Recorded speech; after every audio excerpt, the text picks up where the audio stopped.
Heart to Heart Catholic Media Ministry presents Ornaments of Grace, stories for Advent and Christmas. Today's Ornament of Grace for Friday of the second week of Advent is St. Catherine Labouré. From the book of the prophet Isaiah, chapter 48, verses 17 through 19. I, the Lord your God, teach you what is for your good, and lead you on the way you should go. Named Zoe Laboure at her birth in the Burgundy region of France in 1806, she was usually called Catherine, her baptismal name. She was the ninth of 11 children. She was only 9 years old when her mother died.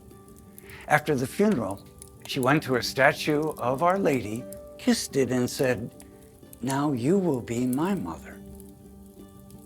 Her father's sister, who lived a few miles away, cared for Catherine and her sister after their mother's death for a few years.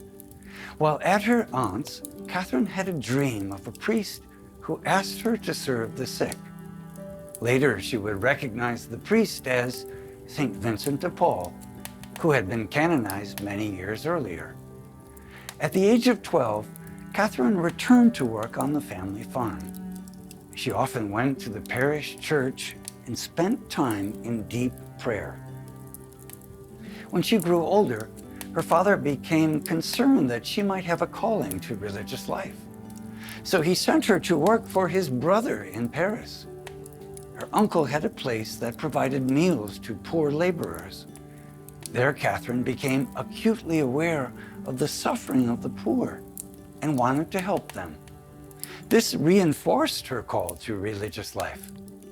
At the age of 24, Catherine entered the religious order founded by St. Vincent de Paul, the Sisters of Charity, noted for their care for the sick and the suffering. When she was in the novitiate, Catherine was awakened in the night by the voice of a child who said, "God wishes to charge you with a mission. You will be contradicted, but do not fear. You will have the grace to do what is necessary. Tell your spiritual director all that passes within you. Times are evil in France and in the world." Catherine went to the chapel where she found the Blessed Mother with whom she conversed. 4 months later, the Blessed Mother again appeared to Catherine as she knelt at the altar. Mary seemed to be standing on a globe with the message, "O Mary, conceived without sin, pray for us who have recourse to thee." Mary asked Catherine to take the image to her spiritual director and tell him to put it on medallions so that all those who wore the blessed medal and who prayed its words in faith would receive great graces. Catherine did as she was told. But always humble, she never revealed who she was to anyone except her spiritual director until she was on her deathbed. The miraculous medal was adopted by millions of Catholics and is worn by many today. As for Catherine, she took her vows and went to work in a hospice, nursing the sick and elderly poor.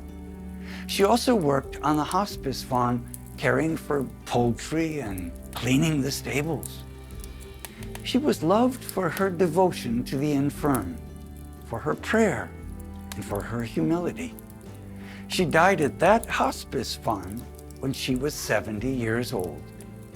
The Lord and his mother certainly taught Catherine what was for her good and led her on the way she was to go. She walked the path they showed her right into eternity, bringing many with her. St. Catherine Labouré is today's Ornament of Grace.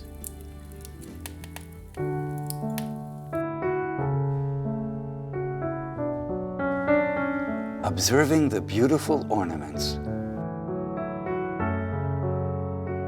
How might saying the words on the miraculous medal remind you to have confidence in our Heavenly Mother during difficult times? O Mary, conceived without sin, pray for us who have recourse to thee.